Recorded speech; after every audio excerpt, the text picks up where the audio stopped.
You're listening to Discography Discussion, episode 180, Chimaira. Hosted by Dan Terry. I mean, look at me. I'm new metal as fuck.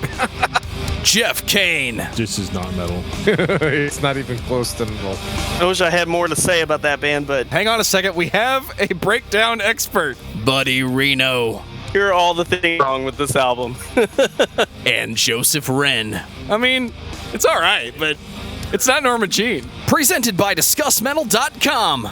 And if you shot down the idea to do this whole episode in death vocals, then you are ready for this episode of Discography Discussion. I am Joe, that is Dan, that is Geoff. The Doomhammer descends from on high to talk about Chimaira. Is it Chimaira? Or is it like Kimura? No, it's Chimaira. Or Chimera. Camaro? Chimaira. There it is. I misspelled this name Camaro? like 15 times over the whole course of like writing down notes. Well, there's like 5 other bands called Chimera that like Camaro. but it's spelled wrong. Like they all spell it wrong, so then it's really confusing. If you change a few of the letters and drop a couple consonant pronunciations, you end it with Gamora. Well, I'm really excited to be talking about these guys because this is one of the most rock solid bands that we've talked about. This episode is going to be so easy. I kind of wrote these guides off a long time ago, and God, was that a fucking mistake. I don't know. It's not that I like them. I was just like started listening to something else and just never went back. And that was a huge mistake because listening to Discography this week was quite the pleasant surprise. Well, Geoff, I'm proud of you for admitting your mistake and writing off Chimaira and not listening to them. And I'm glad that being a host of Discography Discussion has led you back to the band so you can enjoy the glory that is Chimaira and their solid metal awesomeness. Yeah, super stoked. Yeah, I've never even heard them before. Like, I've heard of them, but this was the first time I've actually dedicated any time listening. And it was pretty enjoyable. I won't say it was the best thing, but Chimaira is one of those names that you hear and you just don't know who they are. You'll look them up eventually. This was the week. I guess I'm the only guy that like has kind of listened to Chimaira for a while. I always thought that they were really good because they're very, very distinctly American sounding. They don't rip Gothenburg death metal riffs off of bands that we may or may not be talking about next week. And, so I think it's just, I've always enjoyed their commitment to staying heavy and staying metal when they definitely had the ingredients to go a different way, if that makes sense. I think more than one example of their peers definitely went a different way. When you are this solid, when you've got the guitars, the riffs, the heavy vocals, everything that goes into heavy music for the past 20 years, it would be so easy to just be metalcore or be degent or put fake bass drops in your music. Instead, it's a heavy metal band. I'm not complaining. Bass drops are good though. It's part of your daily nutrition. You got to wake up and take like 3 or 4 of your bass drops every morning. It's just how these things work out.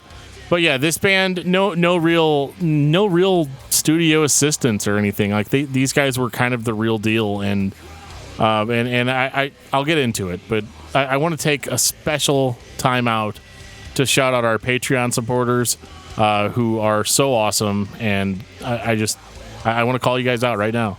And that would include Alexander, Brandon Miranda, Brian Dean, David Brown, Isaiah Eldridge, Jeffrey De Los Santos, The Actual Mac, Jeremy Prince, Josh Moser, Kiki Kuti, Do You Love Me? I Do Love You, Ken Zapla, Lance Allagood, The King of Metal, Patrick Asplund, Samuel Woodward, and Tantalized Funyuns. Still the best name. I'm just saying. Absolutely the best name. I apologize if it's competing with somebody's name that they were born with, but there was just never a chance. It's the best name. Well, before Dan takes a stand on Funyuns versus Doritos, I'm going to take this time to say thank you to everyone for listening to the podcast. Thank you for listening and for subscribing. If you are not a subscriber, then you can find everything Discography Discussion at discussmetal.com. We are on Spotify, Apple and Google Podcasts, TuneIn Radio, Stitcher. So if you have an Amazon Echo or Google Home, you have no excuse. Ask it to play the latest episode of the Discography Discussion podcast, and it will. We're also on Facebook and on Twitter at Discuss Metal. Be sure to like, favorite, and subscribe. It really helps us out. It lets us know you're listening. And now Dan is going to tell us all about 5-star reviews. Well, we do love 5-star reviews here on Discography Discussion. If you want to leave us a review, do that on your podcast app. It really helps us out, makes me feel a lot better about everything, because I'm weird like that. But, one of the things that you guys have been doing that I really, really love and I think helps us out the most is sharing the episodes with your friends, your family, forcing people, innocent people usually, to listen to our thoughts on bands that maybe they've never heard of before. But, you're doing it for the cause, so keep sharing those episodes. Especially if you get a chance to steal the aux cord in your friend's car. I mean, meet Hooksotomy by Cannibal Corpse. That's your first stop. The very first time anybody gives you an aux cord, that's where you go. Extra points if it's one of those cars where it displays the song name on the dashboard while you're driving. I Come Blood. We got a comment on episode 177, Mastodon, from Wild2K. Oh my God! I've been waiting ages for this one. Thank you so much, guys. Love the show. Well, thank you so much for waiting that long for us to do Mastodon. I mean, I knew we'd get around to it eventually in like 177 episodes. That's all it took? In reference to our Alice in Chains episode with Metal Fucking Jesus, Dumbo says, I gotta say, Jar Flies is my favorite Alice in Chains album. Nutshell caught me so off guard firstly hearing it. I remember listening to it at such a vulnerable time in my life, and it's resonated with me ever since. If I could listen to one song for the rest of my life, it would be that song. It's actually a really good choice. It would definitely be in my top 5. It would be a contender, although I'm a big fan of Down in a Hole. I was going to say Don't Follow and Nutshell are my 2 favorites, and they're on the same album. So I'm with this. That love Nutshell and Don't Follow. Got it all day long. Does Alice in Chains do blast beats? Nobody. They don't have to. Does Toby Wright say that they need to add blast beats? Okay. I apologize if I pronounced your name wrong, but this is Dania Shakov on YouTube in reference to our Gore Guts episode 176. He says, hey guys, hello from Russia. Why don't you talk about more modern British metalcore bands like Architects and While She Sleeps? The same thing with modern metal bands from the USA, the Amity Affliction and Crown the Empire. Most of the bands that you talk about on the podcast I've never heard of before. That is mostly because we're from the US, and I think sometimes we just tend to talk about some of those bands. But a lot of the bands that we talk about, it's kind of intentional. Sometimes to give lesser known bands a little bit more of a fair shake. So it's part of what I like about the show is that I'm able to kind of maybe expose people to bands I've never heard of before. But at the same time, we will eventually get around to some of those bigger bands. So just stay tuned. I'm also going to say stay tuned for my album of the week, buddy. Okay. Not as in the Doomhammer, but buddy as in the guy from Russia who... I can't say buddy episode. I'm going to confuse the fuck out of everybody. Hey, Ron. I'm going to throw you off your game now just by existing. Clearly, when they made that comment, Geoff, they were not prepared for you to be here with your album of the week. No, and I already had it picked out before I even knew there was going to be a dude from Russia that was going to be commenting on our podcast. I already knew what I wanted to do. So, Dan, tell me about Chimaira. Well, Chimaira used to be an American heavy metal band from Ohio. They started around 1998, and they are largely considered to be one of the most prolific heavy metal bands of the early to mid 2000s, and for good reason. These guys were absolutely brutal. They had a commitment to heaviness and a commitment to metal that I think a lot of bands that get some form of mainstream success. That they don't really, they never faltered from what their mission was, which was to grind us into the fucking ground with riffs, and they definitely do that. Start off with a little bit of like a nu metal influenced style, but I would say nu metal only comprised maybe the beginnings of the band, and as they go on, their stuff starts getting more and more and more brutal overall. The nu metal influence and the groove, is one of the first things that appealed to me with this band. I never really had an indication that they were going to go full grind death metal berserk, but I'm really glad they did, because the later records to me sound more like what I think a band called Chimaira should sound. So I'm definitely into it, and we're going to start with Pass Out of Existence, 2001. Yeah, easily my least favorite of the releases. I'm with you there, Geoff. I had such a hard time getting through this album. It drug on and on and on, which was something that I think is a common theme throughout Chimaira's discography. Is they all are probably like 3-4 songs long, and they just wear out their welcome a bit too much. I don't disagree. This is the early 2000s where we were trying to fill every minute of that CD. So coming in at an hour and 2 to 3 minutes, 14 tracks, it was the standard of the time, but I think with modern ears, 10 tracks would have been better for this one. Could have used a little bit more trimming, because I'm more of a passive listener, and so nothing of this album really ever jumped out at me. I think most of the things that probably jumped out at me was some of the weird choruses that just, I don't know. I'm also not really that big of a nu metal guy, so it just kind of grated on my ears most of the time. You used to be. I used to be, I know. I just can't do it anymore. I got introduced to Horde, and that was it. Dan says you're welcome. I'm going to be real with you guys. I thought that this record was pretty damn good. I do agree with you that it was really long. It was definitely like I was kind of starting to... It was hard. I went through it like 3 or 4 times for this to try to find something a little bit more to it. But I mean, it's a debut album, so obviously it's not going to be their best material ever. But I can hear the nu metal influence loud and clear, right up front. But it is also kind of the type of nu metal that I prefer. It's next, it's more Cold Chamber, less Limp Bizkit. You know what I mean? Like it's more focused still on heavy riffs. I like how the record starts off very dissonant. And there are like blast beats and death metal influences scattered here and there all over it. So it is a real amalgamation of a lot of different styles, and kind of proof that they just really hadn't really figured out what direction they wanted to go in yet. Yeah, I think some of the overall like feeling of the album kind of gave me some Korn vibes, which, if you kind of are getting compared to Korn, then obviously Korn's just going to overshadow you anyway. Especially that late in Korn's discography. Yeah, I think they were a product of their time. It came out in 2001. That's what was popular then. That was on the downside, but I mean that's what everybody was playing. If you were metal and you were getting on the radio, you were nu metal. I mean, for the most part. So yeah, it's okay. I mean, it's definitely my least favorite, but I'm not going to say it's a bad album. It's just like Dan said, they just hadn't found their way yet. I just didn't vibe, especially whenever you're listening to an entire discography with them. This one kind of sticks out like a sore thumb for me. It just doesn't mesh with the rest of what they were trying to accomplish.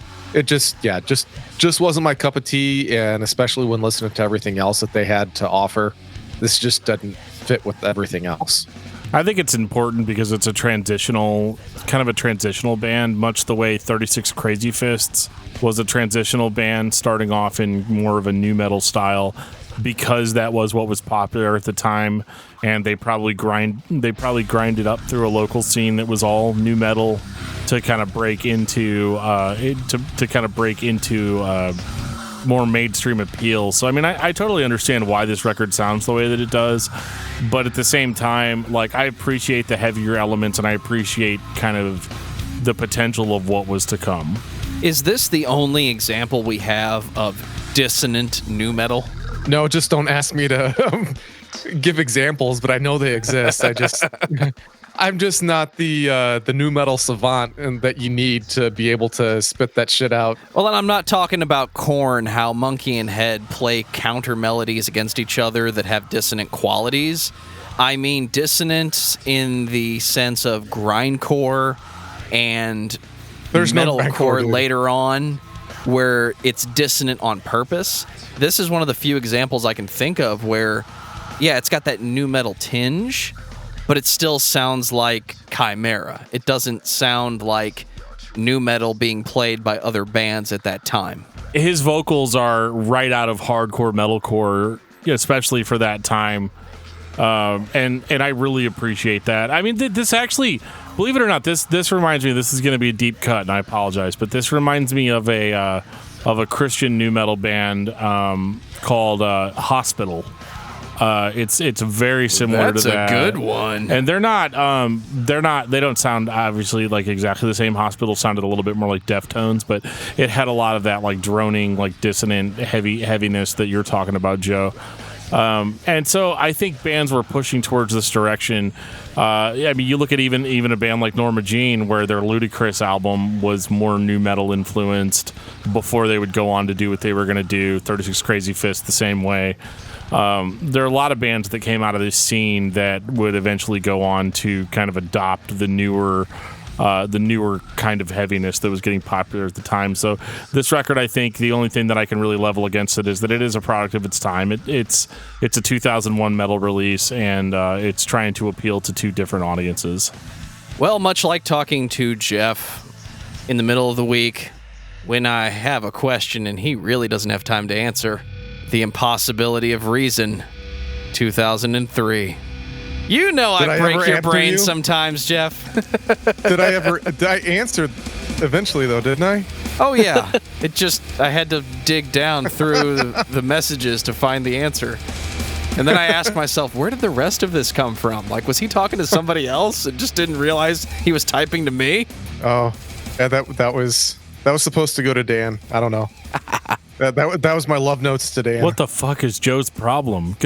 Yeah. I don't know if that was for me, dude. Groove metal, y'all? Dude, I am so ready for some groove metal. Somebody's been listening to some Dimebag Darrell. Yeah, I don't think that's a bad thing. I like Dimebag. I think he's a hell of a guitarist, and yeah, so.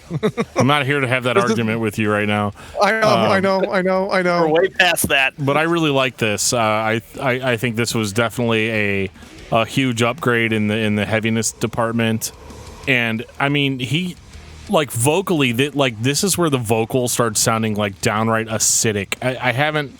It's very rare that I hear a hardcore screamer like this actually sound angry, like actually sound pissed off, like there's just venom dripping from his lips as he says these words. So I mean, I think that like I really like this album, and I think the biggest song that came off of this one was Down Again, which is one of the only Chimaira songs I can think of that has an actual chorus, like a melodic sung chorus. And yeah, I love the way it sounds. Like he's got like this Alice in Chains kind of exactly harmonic delivery. Yeah, I was gonna say there is some Alice in Chains harmonies going on with the clean vocals on this one, and I was like, damn, that's because I love Alice in Chains. I was like, that's pretty good. I was not expecting that because I hadn't heard much from this album. And for Chimaira, that's primarily a verse-driven band. It's all about the heavy. It's all about the riffs. It's all about the berserk explosion into your face of heaviness. After all, Buddy listened to it. To have a chorus come out of nowhere, and it fits. It doesn't have the Pantera quality of we're going to yell through the chorus, or the nu metal quality of this is the singy part. Yeah, it's got that haunting, eerie Alice in Chains, Jerry and Lane, that kind of vibe to it, and I love that. And it's that's good. Yeah, that's what drove me to love Alice in Chains and God Lives Underwater, and now Chimaira. I mean that kind of sound just really like it catches my ear in a hurry because I'm a lot like Buddy. I got 2 kiddos. I'm a passive listener, and whenever I heard that, I was like, oh shit, who the fuck's doing the the clean vocals? That sounds awesome. Yeah, for me, like this one just didn't stand out, for me, because I think it was still kind of it felt to me like an extension of the nu metal era, which I mean it still kind of was 2003, but I think the part that like hit me out of left field was I don't really like tough guy vocals, like, oh, I hate you, I'm gonna punch you in the face, you know, like that kind of stuff. And so that first track, Clean Station, I don't even know how you say it. Like, it was just very like tough guy, oh, let me live my life, oh, everybody sucks, you know, like, just get over yourself. You know, I don't know, it just struck me the wrong way. And so I had to re-listen to this one like 2-3 times, but it just never clicked with me. I don't know. I just couldn't get into this one. Well, that's the cool thing about metal is that there's a lot of shit out there for everybody. Something to be said about this record too is that it's very, very, very metalcore, but not in the traditional sense. And that's one thing that I really appreciated about The Impossibility of Reason is that this band went back to their roots and their influences to drive a new, no pun intended, a new level of heaviness, and without resorting to a lot of the tricks that a lot of these bands did during this time. There's no Gothenburg death metal riffs thrown in here at all. There's no obligatory like indie emo sounding riffs where they might throw a scream on them every now and again. It's none of that. This is not tropey at all, and I think that's what really makes it stand out for me is that they're trying really, really, really hard to be heavy. And I mean, to Buddy's point, yeah, it can come off a little tough guy. But I don't think that it's as extreme as like a Pantera in that regard, like in the approach. I think the dude's definitely got some angry feelings going on, and I think the biggest reason why I don't like tough guy vocals or like a tough guy hardcore approach is because I don't believe those guys a lot of the time. It just comes off as like a dick measuring contest. And with Chimaira, I don't think that. I think this dude's legitimately pissed off. I don't know if you grew up in Cleveland with John Drake, you'd probably be pissed off too. Oh, yeah. God, Star Wars again? Let the hate flow through you. Give it 2 more years and you're going to get Chimaira in 2005. Now, for me, this one I thought was a huge improvement over the past 2 albums. I think most of my issues were with vocals and stuff on the previous 2 and just the general metal feel. And this I felt like diverged a lot from new metal. And again, this is modern ears, so I might have felt different if I had actually heard it in 05. But, with the way I am now, this one appealed to me a lot more. Yeah, we're starting to get closer and closer to when somebody says this is what Chimaira sounds like. This is much closer to that overall feel, what you would expect. So they are evolving, and like you said, they're leaving some of those tendencies towards new metal behind. It's more metalcore driven as we get further and further into their career. And this stuff, it's good. It's just that I think there's the best is yet to come. So this one is, it's still it's all right. It's not like it's bad. It's just solid. It's not great. Yeah, it's solid, but not great yet. It's in the verging into the good category for me. Now we're in the Gallop double bass territory, and we're full on in that territory. This is a metal record. It's not new metal influenced. It doesn't have thrash influences. This is a heavy metal record in 2005. This is the Chimaira that I think of when you say Chimaira. I think this is their most melodic record. There's more focus on solos and kind of darker melodies in the songs, kind of a melancholy, I don't know, you don't feel good listening to it, but it's not as dense as what you got on the previous album, because I feel like their attempts to be heavy in whatever form that took on the previous 2 records really makes everything just seem like a giant slab of granite, which is, obviously if you're super metal, that's what you want, but but I just feel like this record was a little bit more diverse musically than the previous. And one thing that I think is really interesting about it is that they had Down Again. Down Again was a huge song off of the last record. And so I kind of just assumed that as they went on, they were going to be like every other band out there, and that they were going to maybe try to write 2 Down Agains. for the next record, that they were going to try to do something in that vein, and they really didn't. It was really kind of refreshing that they were still trying to perfect their level of heaviness more so than, I mean, in a sense, this record is much more melodic than the previous, but it's more brutal when brutality is required, I guess is what I'm trying to say. So like, I thought this record was good. It's not my favorite, but it's definitely my biggest complaint about every Chimaira record is I feel like this band would be much more effective if their records were like about 40 minutes long. I feel like they deliver. It's like eating too much chocolate. Like it's great, but then eventually you get so full. It's like I don't need. It's kind of like the diet I'm on right now. Like I don't need such big portions of meals. You have to like. You have to like be able to rein it in a little bit and maybe like let some songs go and things like that, or maybe cut down on some of the instrumental parts. But again, that's just, I'm sure if you're a diehard fan of the band that like, that's fine. Like who doesn't want more of a good thing? But I thought that this was a great step in the right direction for this band.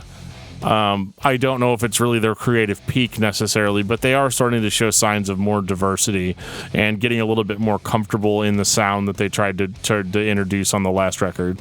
Yeah, I would agree. They're definitely more comfortable in their own skin on this one. They're starting to come into their own. Well, I didn't know that the band was dead, but in 2007 they gave us Resurrection, and it sounds like the last record. Yeah. That's going to be a pretty common theme on this episode. Chimaira is really great at being Chimaira. They're not great at being anybody else, which is fine. Like, who cares? But it is worth mentioning that, like, this is not really necessarily a push forward for the band. Like, musically, it's maintaining. Yeah, I didn't feel like it was, a shift in direction or anything. It felt like, they continued the sound that they introduced on the last album, maybe a few micro improvements here and there. But I mean, for me, it was a pretty solid entry. I can't remember. I wish I had wrote it down. There was one song that got stuck in my head, and I think it was toward the end of the album. It was something instrumental. I can't remember if it was Kingdom of Heartache or Paralyzed. But there was one song just stuck with me on this one. But again, passive listening, so half the time I never know what it is. Yeah, and it's harder to pay attention to a band like this if you're doing something while you're listening to them because it's just one sound throughout, and so it's almost a band like that's more formulaic and has like breaks and like clean vocals and stuff like that. Might be a little easier to pay attention to passively because they're introducing those little elements. Whereas Chimaira, it's like it's one wall of sound. This was the first time I thought that me and Buddy went to the store to buy the new Chimaira record, and then Buddy took it back because he thought that they gave him the wrong CD. That's probably something I would do. Nothing ever really jumped out. It was just there. It sounded great. I liked what I was hearing, but I couldn't tell you what I was listening to. See, this is I think they fine-tuned and made this I think it's a much better album than Chimaira, the self-titled. Resurrection, I love it. This is the one album of theirs that I listened to quite a bit when it came out, and for me, the one thing that caught my ear that, as a passive listener on this one was Pleasure and Pain. That one just totally caught my ear. I think that's a much different sound.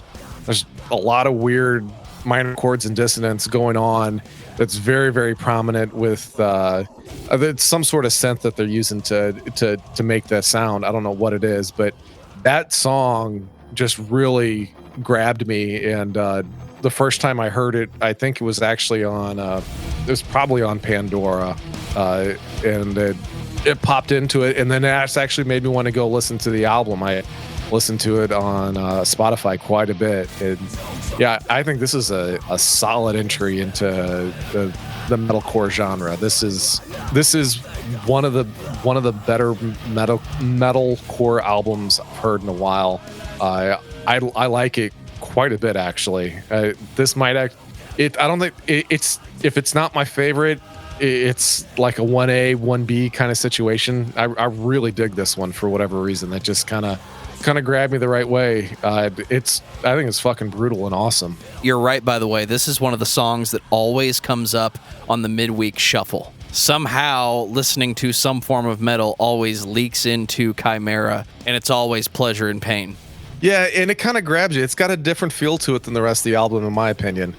Because I was excited the first time I heard it, and I listened to the rest of the album, and I'm like, oh, it's metalcore, okay. And then I listened to it again, I'm like, yeah, but it's really good metalcore. So I'm done with it. So it's not like I had a huge complaint. It just didn't sound like pleasure and pain, which is what I was expecting. And it's just, that one just was really, it just really catches my ear every time it plays. I mean, I know immediately when that song is on, and I fucking love it. It's easily my favorite song of theirs as far as songs go. I really, really like that one. I know I keep hammering on it, but it had a huge impact. And if it wasn't for that song, I would have never listened to Chimaira. And that's part of the reason why I'm harping on it so much, because that's the one that brought me in. That was my hook. Are we ready for 2009? I think we are. So, The Infection. Yeah, so this is my favorite one, which is weird because I always talk about how much I hate groove metal, and this record is like, they're probably their most like groove metal oriented, but like vocally, like he gets so fucking death metal in places, and like it is, in my opinion, even though it's more of a groove metal record, it is probably their heaviest. It's their heaviest. It's their heaviest because of his vocals. He is so fucking brutal on this album. It's insane. Yeah, I felt like they had a lot. I remember hearing a lot of like musical interludes and stuff, and it kind of gave the album like an overall just really dark feel to it. I was missing a bit of the like grit that kind of came with some of the previous releases, because the guitars kind of felt muddy to me. Like, I don't know if something changed with the production or the way they balanced their guitars, but some of that was gone, and it kind of felt muddy there with that sound. But it was still overall like just a great listen. Yeah, I really love this one. I listened to this one over and over and over again because it's just well, I'm always pissed off, and so is this record. And yeah, I mean, I just, it definitely gives me like a more brutal Pantera vibe, and maybe that's really what I was wanting out of Pantera. I don't know, but the whole time it wasn't brutal enough. Not heavy enough, man. It's just fucking stupid. But like, I'll put it this way: I like this album enough that I have the picture disc vinyl. Nice. We actually I bought it in Nashville. Hey, there you go. Oh, a Rockin' Pod. Rockin' Pod. Nice. The first Rockin' Pod I bought it at. Yeah. That's really cool. Yeah, I got it for like $5 from one of the vendors there, and I was like, "Fuck yeah, I'm buying this." It just says the heavier Pantera. This one has more of an Impossibility of Reason vibe to me. It's not as fast at first. It's got a lot more of the groove. Chimaira stays in the heavy metal, groove metal, thrash area with their riffs, but then this one just has the straight double bass onslaught that we keep talking about. So it's not groove the same way that, say, a Pantera would be, but it paces itself a little bit better than the previous two records. Yeah, I mean, the pace is decidedly slower than anything else, but like that really adds to, I don't know, like that really adds to the brutality for me. Not really even a doom metal sense, but just, I don't know, like when it slows down like that, it's just sick, and I love it. Yeah, it's like if it's the breakdown the whole time. I mean, yeah, you're like waiting for it just to slow down and just kind of kick your ass, and that's exactly what this whole album does. It's really, really good. Hang on, Geoff, I got to stop you right there. We have a breakdown expert in the room with us. Mr. Doomhammer. Are the breakdowns good enough? They didn't grab my attention. Oh, no. Oh, I said it's almost as if the entire album was a breakdown. So you having all those little kids running around, you just didn't have the patience to recognize the fact that it just went on for 50 minutes. This is a breakdown shakedown. That was also precisely why. a good breakdown should probably have something, it's a sandwich. Like all the breakdown is the meat, so you got to have some bread to kind of give it some definition. Fuck that. I'm a meatitarian, man.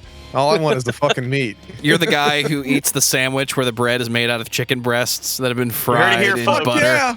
Fuck yeah, Geoff dude. would very much like to go to a sausage party, so invite him to your next party.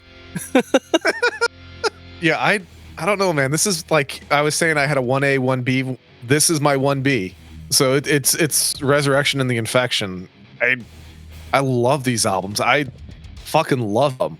But the weird thing is I bought the picture disc vinyl, and I listened to it like once or twice, and I'm like, yeah, that's really good, and I just totally forgot about it. I can't explain why I have drifted away, because they are a good band. For what they do it well. I don't know.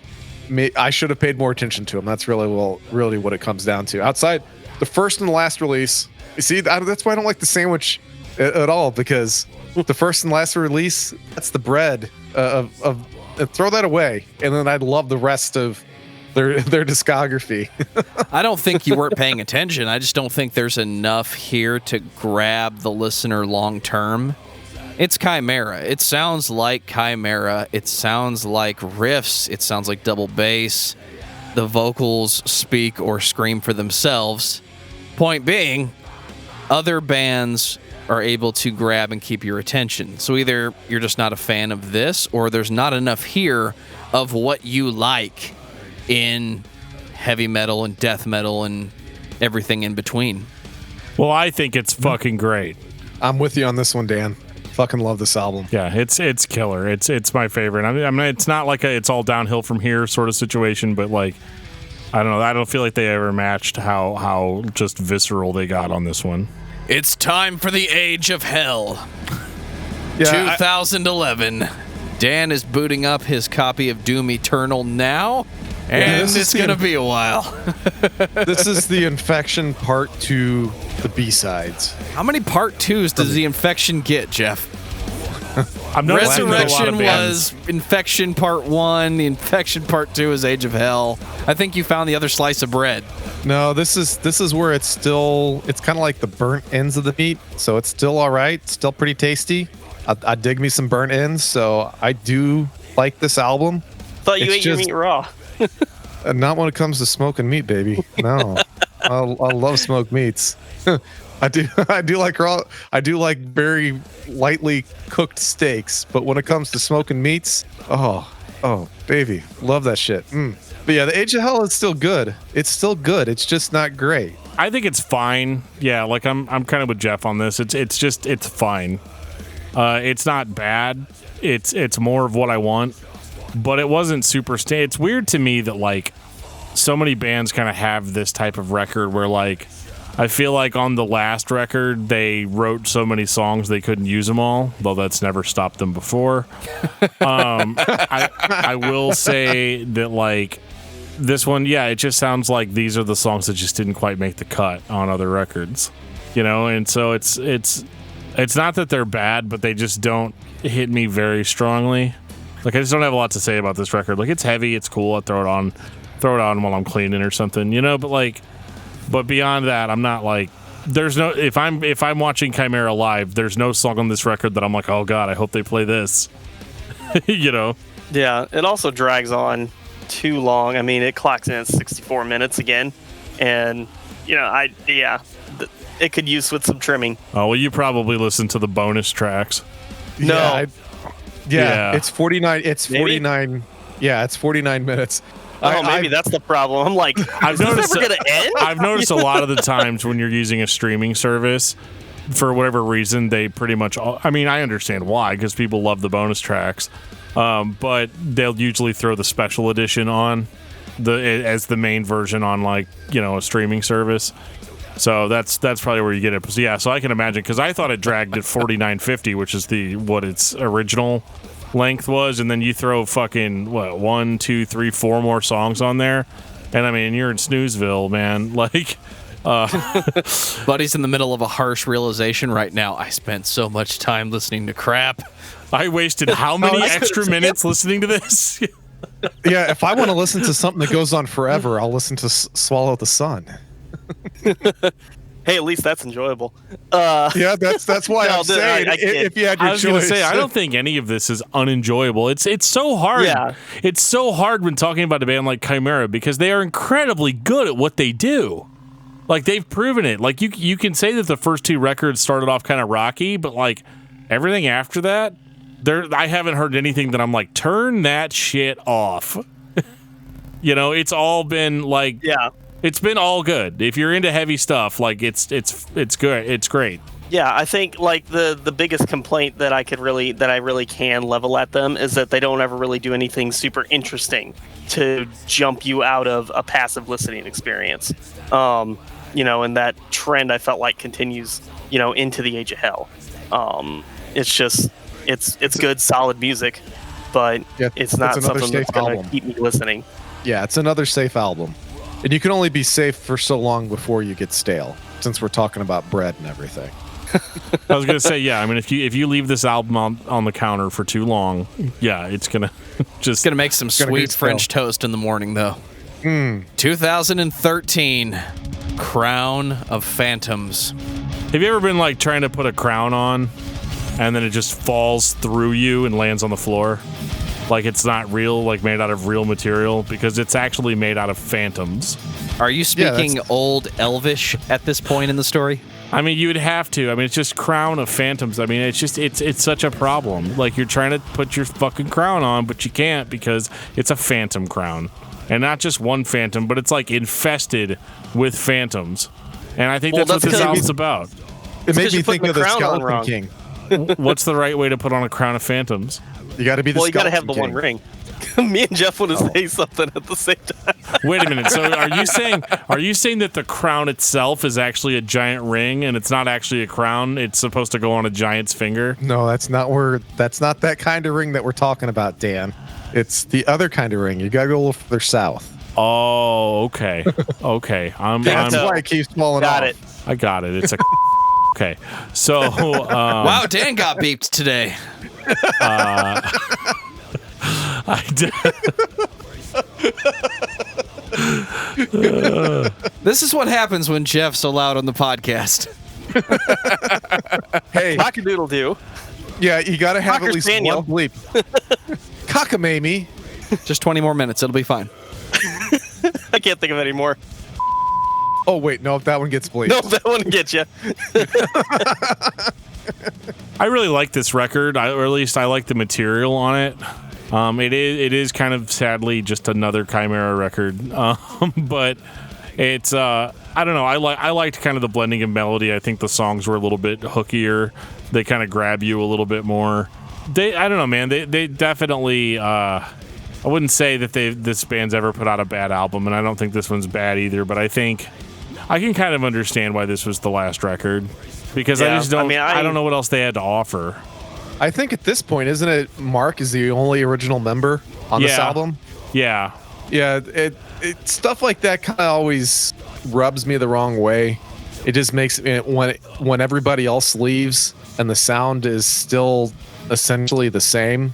It kind of makes you point your finger at that one particular individual and say, okay, this is what they like, and it's the only thing they like. This is what they're comfortable doing, and they don't want to do anything else. Yeah. Now, if that's the case, I don't know, but that's just the assumption that I'm just naturally gravitate towards when I see something like this, where the sound is very similar, but there's only one original member left.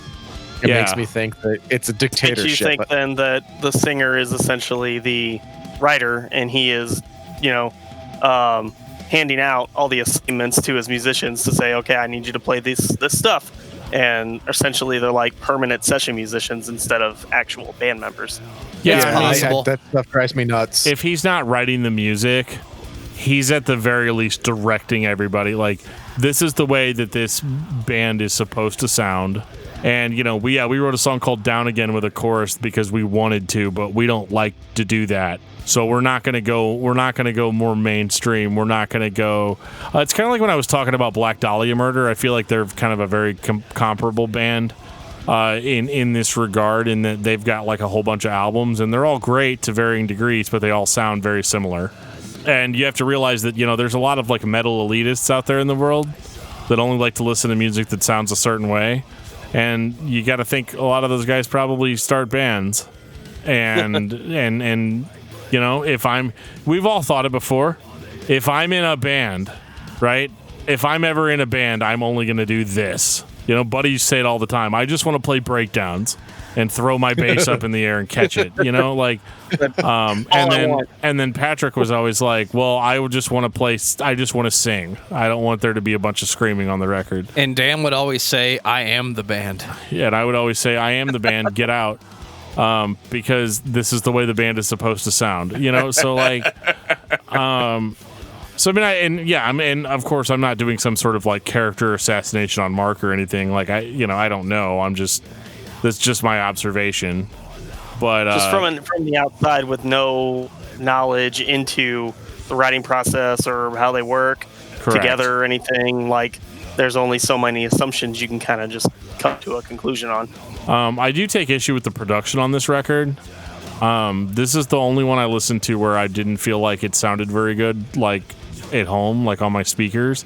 It sounded all right in headphones, but like I had to like fuck around with my settings to get this record to sound good.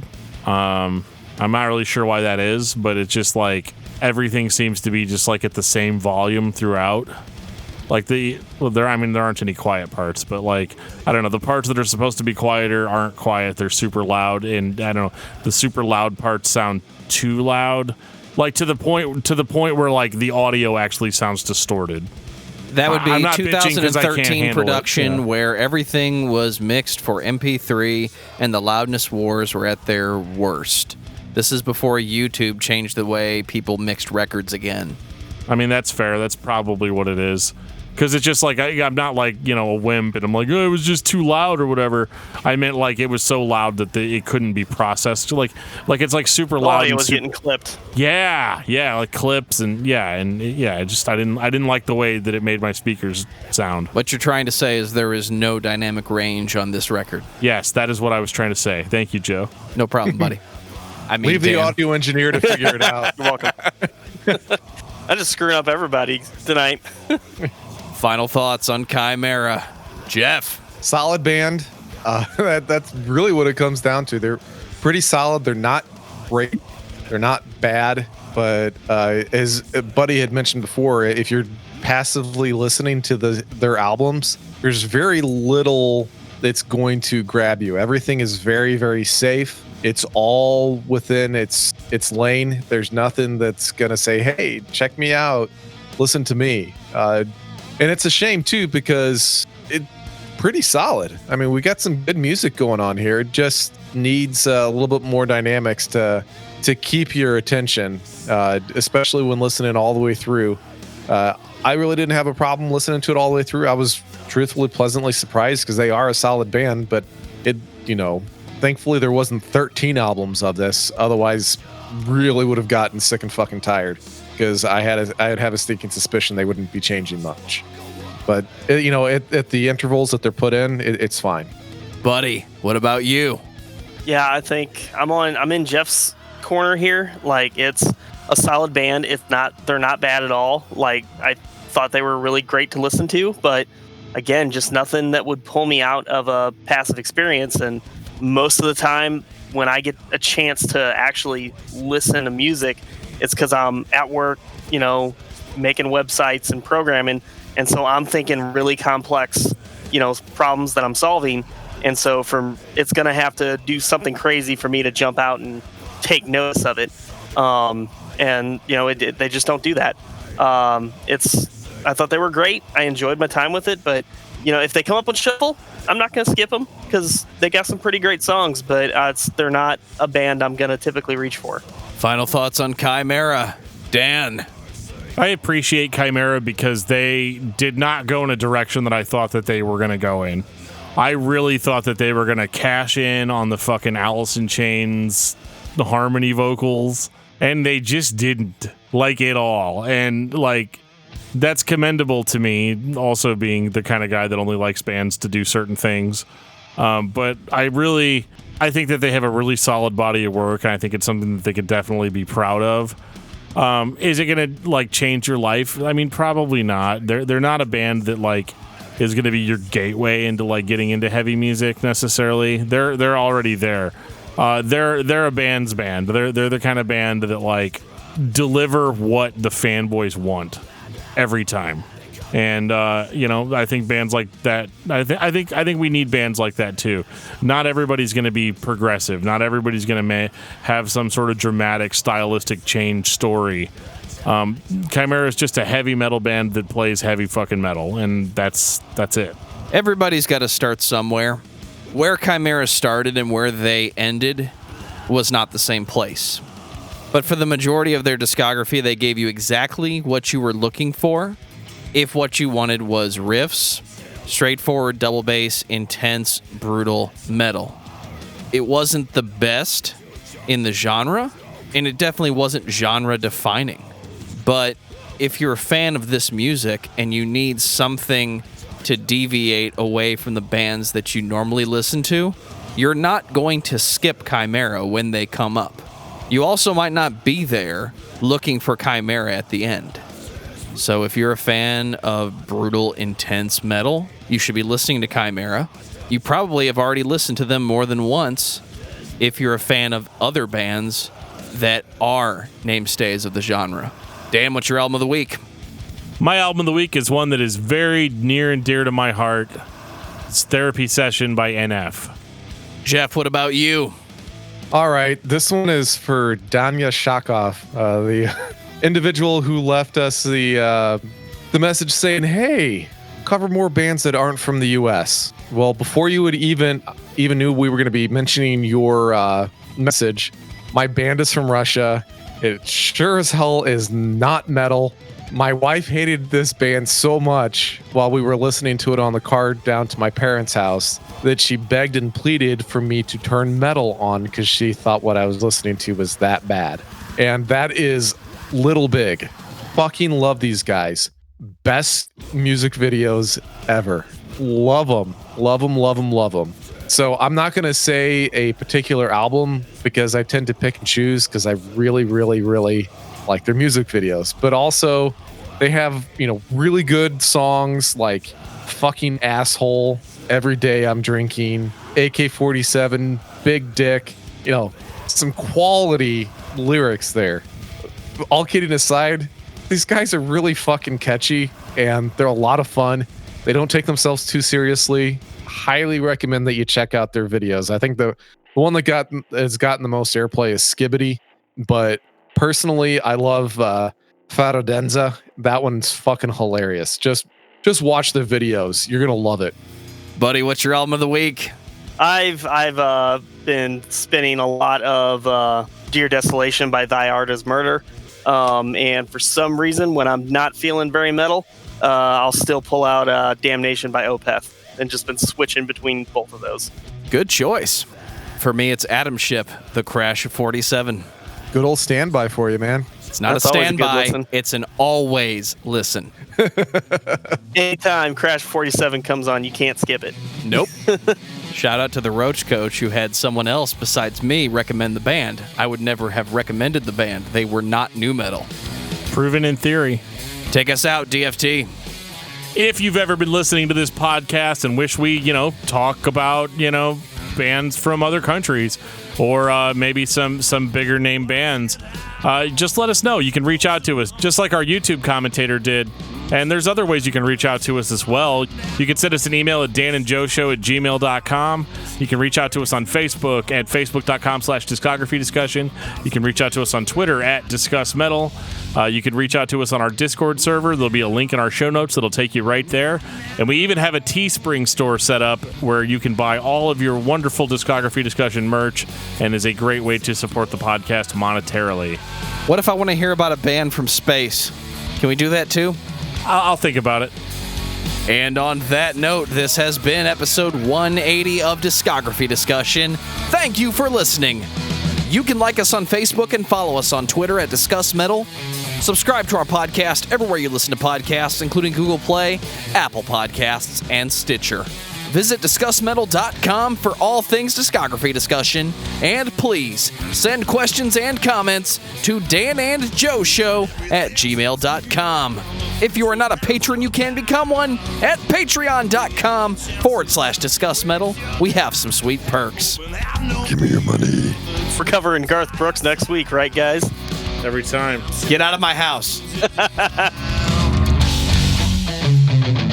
Right now.